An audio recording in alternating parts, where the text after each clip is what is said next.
All right, and we're live. All right, that's good to see you, Tim. Hey, How you been? likewise, Sean. Good, man. It's been, I mean, the expected craziness everybody else has been dealing with, right? So, Yeah, um, this is this is our third week of school. No, this might be the fourth week of school. And before this week, I had, I think, 2 days home without kids that were sick from something. So, like the whole immune system not being prepared to go back into the fold, was totally it happened. Like kids, and it's not been COVID. They've been coming home with everything else, right? It's been cold. It's been stomach bugs, and it's been pretty wild, but things are today. This week was much more normal, so I got some work done actually this week. So. yeah, that's nice, isn't it? Like, I was going to get work done on Tuesday, and my youngest came down with a cold on Sunday. And right now, cold symptoms, you got to go get tested, right? And so, and Monday being Labor Day, kids had school off. All of the testing centers were closed. Like we had to look forever until we found somewhere close by that we could get in on Tuesday. And so it was, both kids home from school that day, which I didn't get. I was like working through, and like every 10 minutes, like they'd pop into my office, like, "Hey, we did this new thing in Zelda." I'm like, and by the time you do like the rapid test, and then you do the PCR 24-hour test, the kids have missed 2 days of school, and you've yep, missed 2 days of work. It's an interesting time that we live in, but yeah, we're humans are, I don't know, we're pretty resilient, man. We make it yeah, work. we'll get there. There have been worse pandemics. And we're absolutely blessed to be in positions where we can work, we can still get things done. I mean, I think about, the flexibility that we have in our household. There's so many families that don't have that, man. How they manage this with two full-time working parents, or even one for that matter, is absolutely incredible for me. Yeah, Hats off to those folks. And yeah, that just seemed yeah. like it'd be really difficult to do. So And we work in an industry that makes that very easy, yes, And yep. I think most industries are realizing they can do that too. yes, that's very true. When I lived in DC, I was like, why don't they just ship 75% of these people out to Kansas and have them all working remote? Because there's nothing out in Kansas. Like there's lots of space and no traffic. Like just send them all out there, and you could reduce the population of DC, and then there wouldn't be 6 lanes of traffic in both directions for 6 hours in the afternoon. Yeah, it's pretty wild. I spent 4 months in Kansas, and I don't think I've ever been back. Yeah, I spent 2 weeks there at Fort Riley, I think it was. So That's where I was.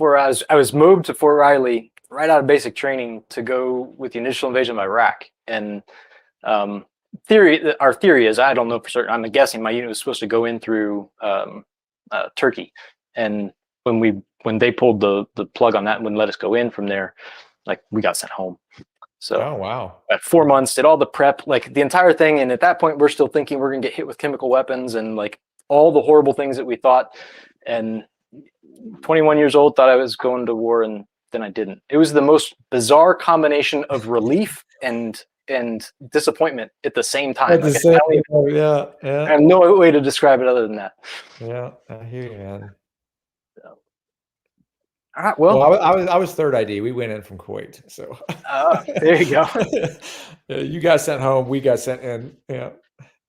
Yeah, it was probably good though. I was in a reserve unit. It was terrible. I mean, they transferred 60% of the unit strength in, and that included a lot of the leadership, and it was a mess. It was,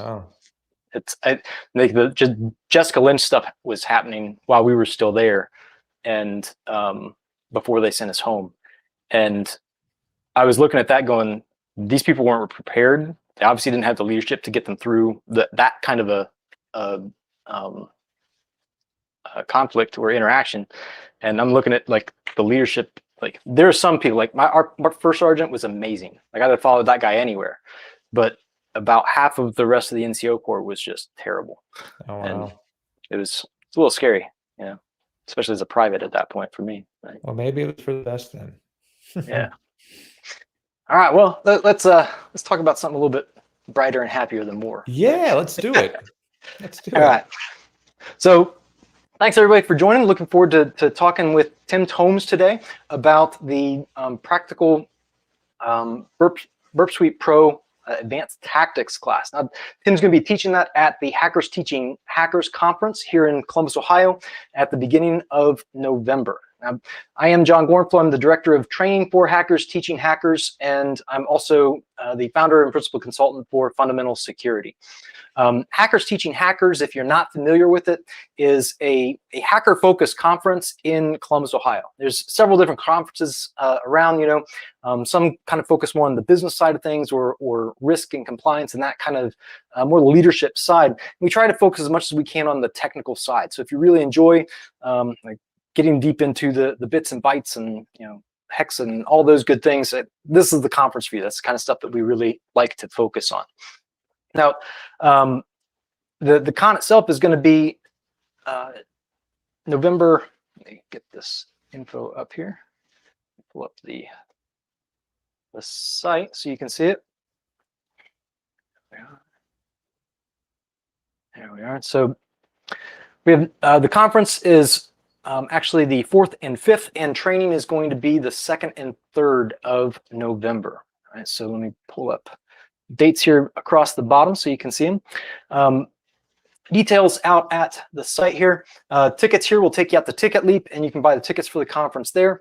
There are training tickets still available, so this will take you to training. We did a live stream earlier today with Mick Douglas talking about Zeek and network monitoring with cheat modes.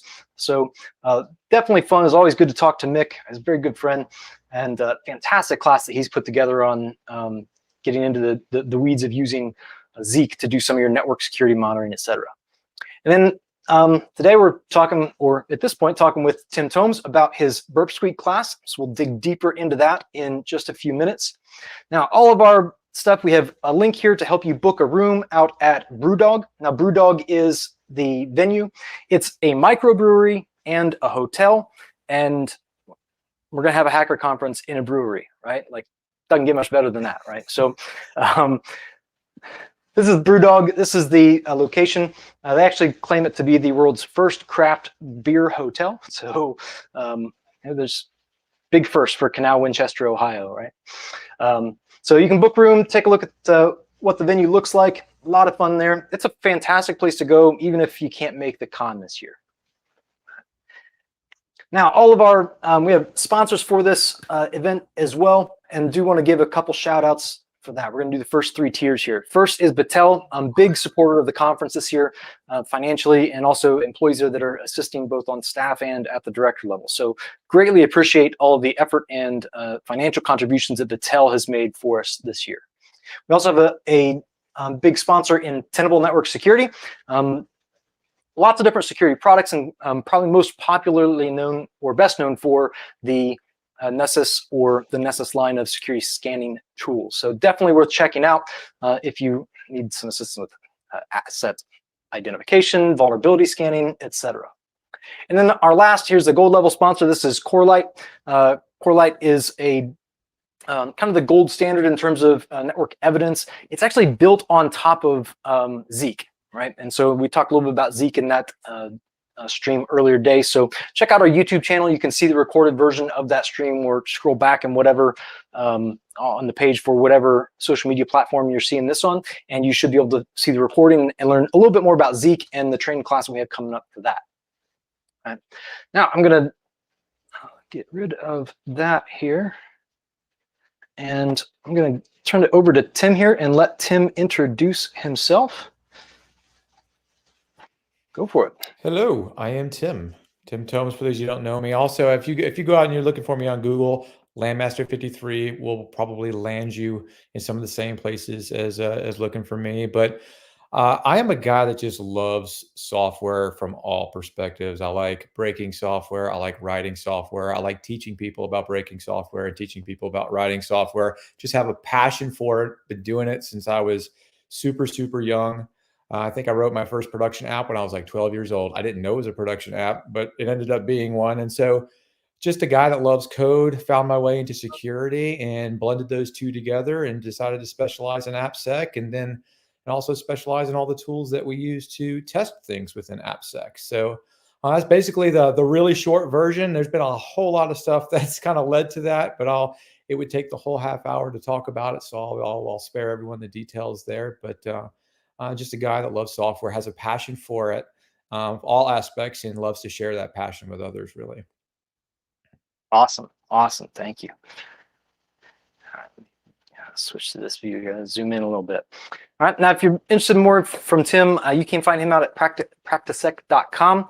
And then we've got his, we'll make sure to tag his Twitter handle and those places on various social platforms as well. We'll put it in comments down below. Now, tell us a little bit more about the PBAP class, right?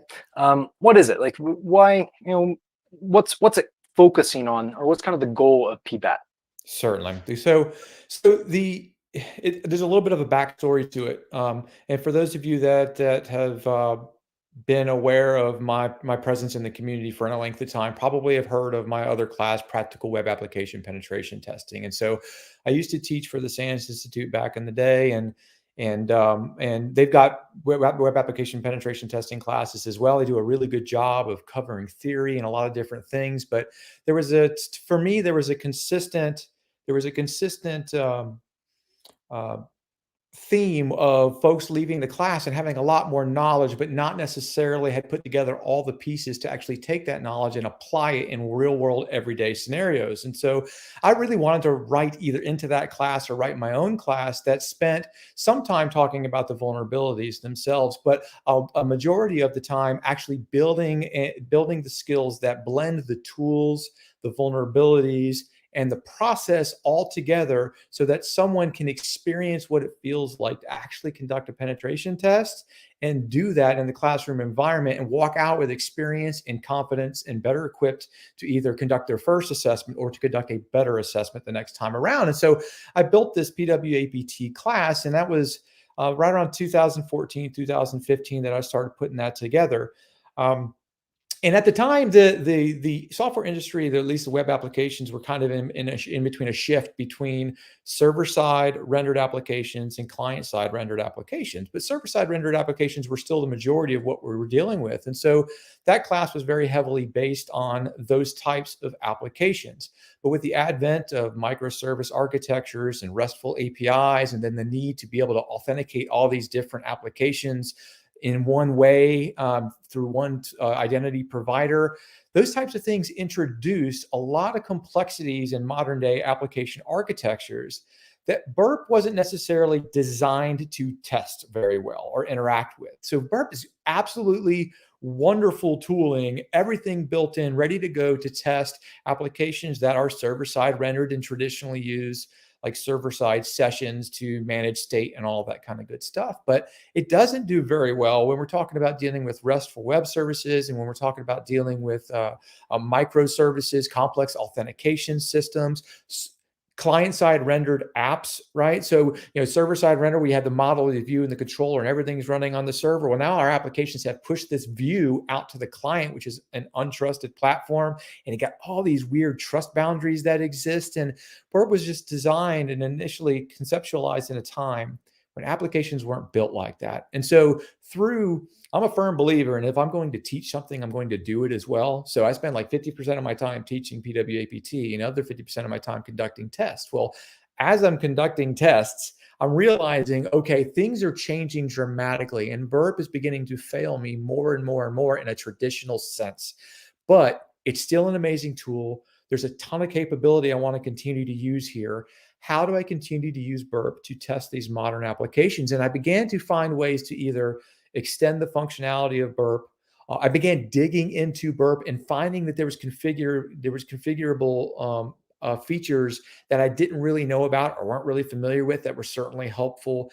Just started digging into Burp in a lot of different places and realizing I can take this seemingly rigid tool and I can bend it to do things that it wasn't necessarily intended to do and continue to use it for the things that it's really, really good at in environments that it wasn't intended for. And I've taken all of those different scenarios and put them into a single class. And that's how PBAT was born. And so it's very much flows in that sense. Like you can tell when you're taking the class, okay, Tim's conducted a test and he ran into this problem because it's scenario driven. We go through a scenario and we work through it how you would normally work through it traditionally using Burp. And we get to the end and we're like, that didn't work how it was supposed to. Because that's the other key here is like with Burp, it doesn't tell you that it's not doing it the right thing against a single page application. It just finishes really fast and says, hey, there's no vulnerabilities, right? Or I mean, it doesn't give you, it doesn't tell you that it doesn't handle a particular type of application well. You just have to know the architecture and understand what it's doing. And so we go through the scenario, we realize, wait a second, it didn't do what I think it did. And then we solve that problem together using some advanced features. And we talk about extensions, we talk about macros, we talk about session handling rules, and we use all these things. And by the time we get to the end of the class, we're doing gymnastics through like 3 or 4 different features of Burp to get it to do this one thing. But you realize, wow, with this new knowledge, not only can I make it do that, but I can do this, I can do that, I can do this. You start realizing all of this incredible power that's there, and you never knew it existed. So that's really why it was built, and sort of kind of how it's formatted and the flow of it. It's a really fun class to teach. Yeah, definitely. It sounds like, and like if you've done web app pen testing, you've run into those situations where this isn't right, but I know Burp's not giving me what I expect back based on what I know isn't right. Sure. And then knowing what to do next to kind of get there. So just as an example, kind of dig into the macros a little bit. Tell us about some of the things problems you've run into, and then maybe a problem or two that you've solved with macros. Oh, certainly. I mean, macros themselves are pretty simple, right? They're some sort of predefined process of things. But if you think about it, there are challenges that particularly automated tools have when they're dealing with applications. Think about things like cross-site request forgery, right? Cross-site request forgery is where the server says, in order for you to actually send me a form, I should have actually given you that form in the first place, right? You shouldn't be posting back to me if I've never issued the form. And so it does some validation in order to ensure that. Well, you can configure macros to go ahead and do all the validating for you, so that when something like intruder or repeater makes that final request to actually inject into the application's expecting it. It's been put into the proper state to receive the information that you're feeding it.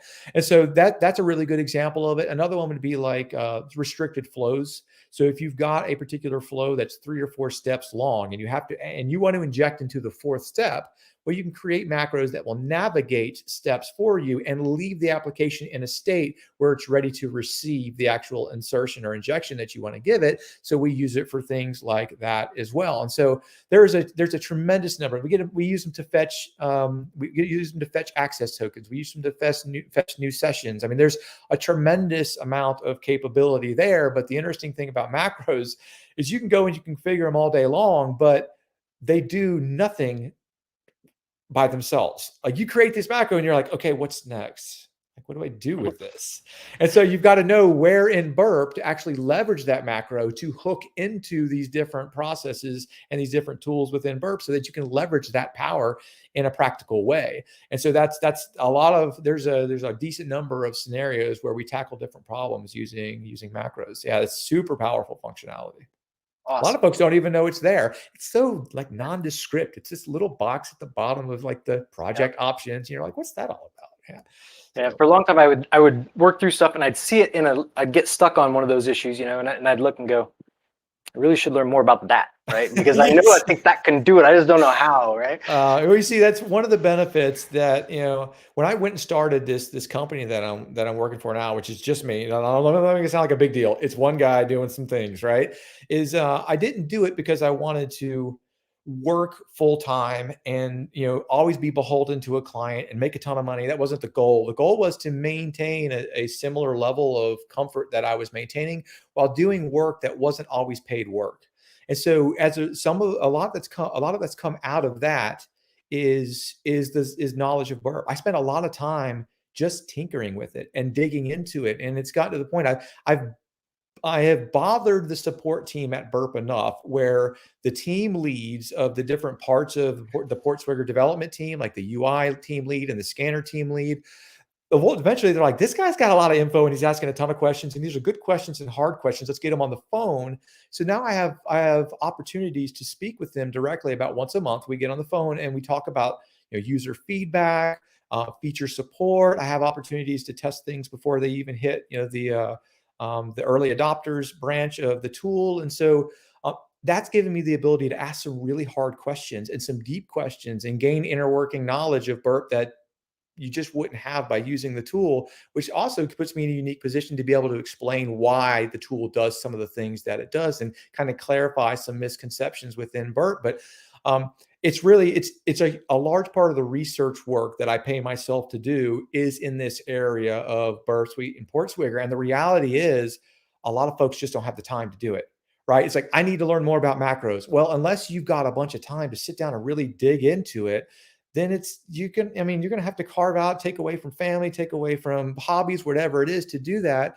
And Yep. it's a tough decision for some folks to make. And so, I've done the research, I've taken the time to learn it. And then now you come sit in a class for 2 days and you walk away with an incredible amount of power and a lot of confidence in being able to pretty much solve any problem you run into with burp. I mean, it's got a lot there that's untapped potential. Let's put it that way. Yeah.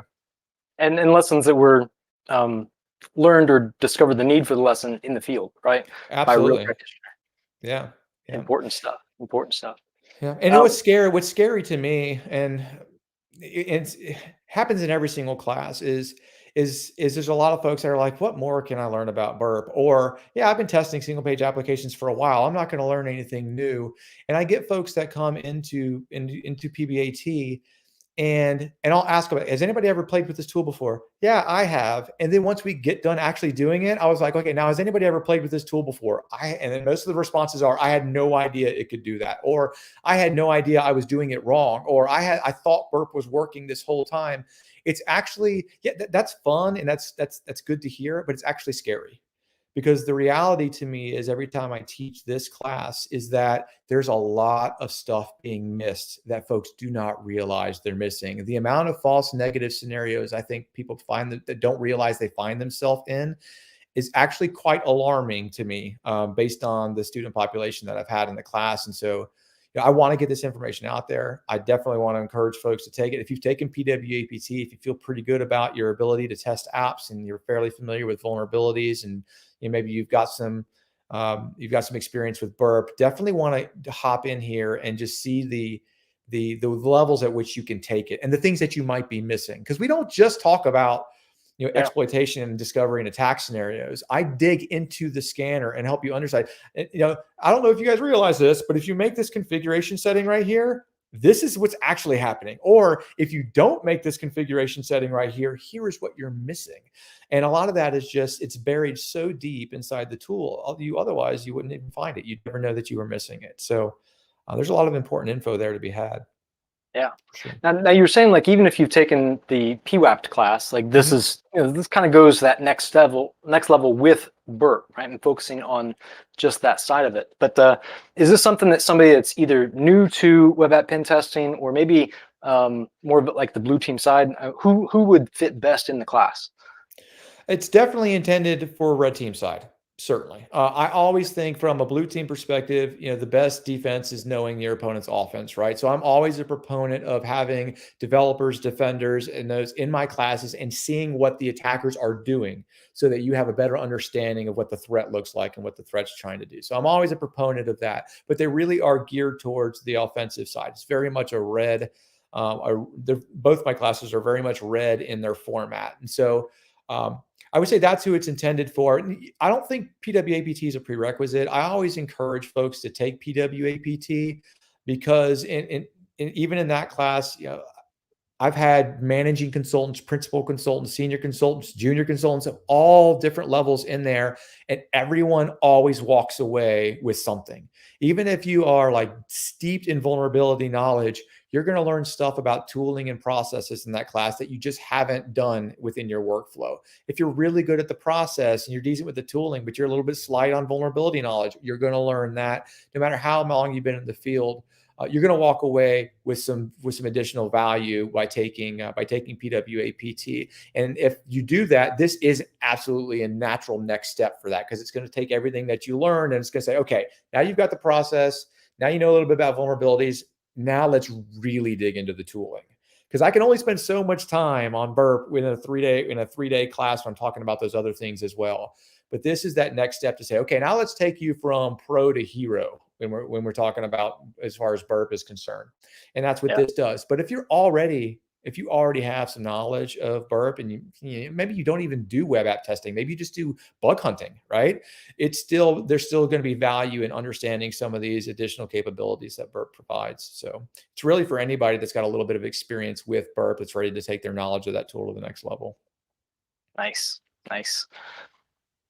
Now, specifically, and I think we've kind of covered this one, but this is the last prep question I had, was just more like specifically the kind of things that they'll learn. And you've mentioned a few. I know we talked about the macros, and you've talked about kind of like digging into the underpinnings and the nuts and bolts of burp. Yes. But kind of what's the outline or the process of how the class unfolds? Certainly, yeah. So to be a little bit more detailed on what some of these things are, because I think if this is a question from, I'm not sure if this is a question from social media or this is coming from you, but to just take a little bit deeper into the details, we've got specifically, there are some capabilities built into burp which make authorization testing much simpler. And I have come to find that very few people know that tool even exists. And so we will cover how to do authorization testing for both server side and client side rendered applications, which in terms of my personal experience, it's a vulnerability that scanners can never find because they don't understand the human context. They're not sure if they're accessing something they shouldn't be able to access. And so they can never report these issues, even if they stumble across them. So I make a lot of my consulting money on finding authorization issues. Like it's just because we have a scanner in our dev process. Every spiral gets hit, and we find all the injection vulnerabilities. Good. I'm about to report like 3 criticals that you had no idea were there because it's always in authorization. So we really dig into authorization against single page applications and server side rendered applications. That's a big one.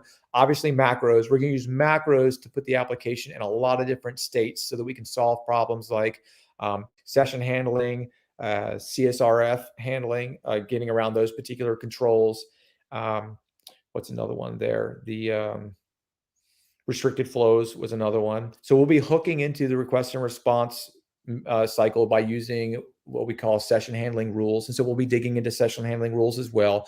We'll dig into Burp Collaborator. Burp Collaborator, I think, is something that folks, both the configuration of Burp Collaborator and the usage of it. So the configuration of it is somewhat misleading, and a lot of people get their jaws drop when they realize they've potentially been sending sensitive information for PortSwigger for the past 4 years. That's always kind of a fun moment when people realize that. So there's that component of it, but also there's a component of Collaborator that people that use it aren't even really familiar with, and this is the ability to use it manually.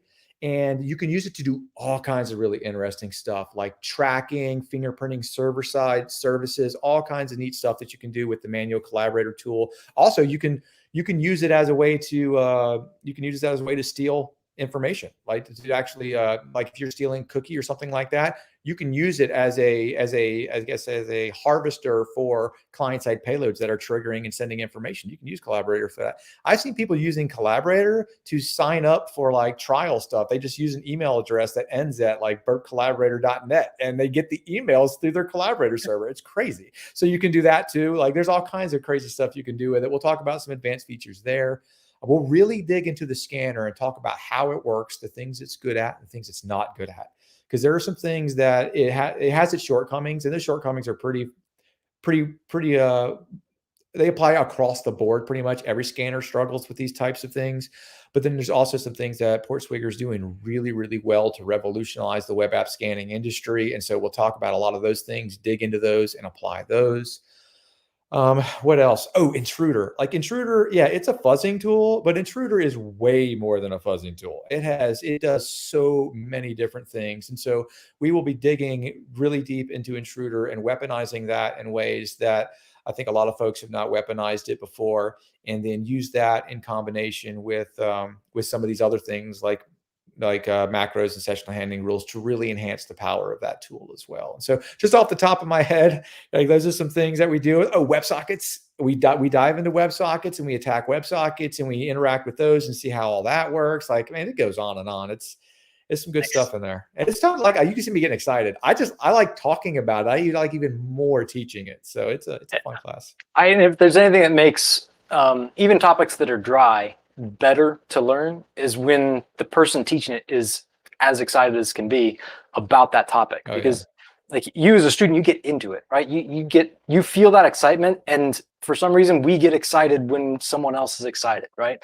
It's just, that's one of the things that I'm looking forward to, the live event and getting back to Yeah. live classes and that kind of stuff, because that kind of stuff, you just miss that, I think, to some degree with the virtual. But Yeah, and if I'm anything, it's passionate, like to a fault, actually. Like I'll get like passionate to the point of like saying something I shouldn't say at times. So yeah, I'm definitely passionate about this stuff, and it's my life's purpose to share this stuff. I love it. I'm not good at many things. I am completely transparent. I am not good at many things. Like people have heard me say it before. I'm a one trick pony.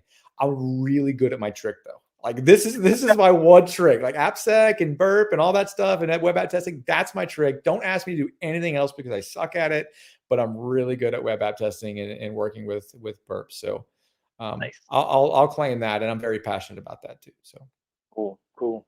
Awesome. Well, anything else that you really want folks to know about the PBAC class? I have just poured it all out there, man. I feel good about saying it. If there's any questions, I'll be happy to answer them. But otherwise, I've exhausted my dialogue there. All right. Well, I think that's it. I didn't see any questions come in from social media, but Cool. I greatly appreciate your time. Looking forward to getting to the actual conference. That's going to be, again, for those tuned in, we're talking the first week of November. The class will be November 2nd and 3rd, and then the conference will be the 4th and the 5th. The 3rd is all day of a full day of villages, and then we have a full lineup of speakers for the 5th. So included in the price for the training class is the ticket for the con, and also covering your meals for all 4 days, right? So you don't have to worry about meals or anything like that. So they'll be included in the price of the ticket. So if you are interested, please do take a few minutes, head out to the Hackers Teaching Hackers site. Let me get that. And the details on the training is out at hthackers.com/training. You'll see Tim's class. You also see the Z class for the stream we did earlier today with Mick Douglas. So other than that, I think that brings us to a close. So Tim, thank you so much for your time this afternoon. Thanks for having me. Yeah, no problem. And look forward to seeing you in November. Yes, sir. I'm looking forward to it as well. All right. Have a good one.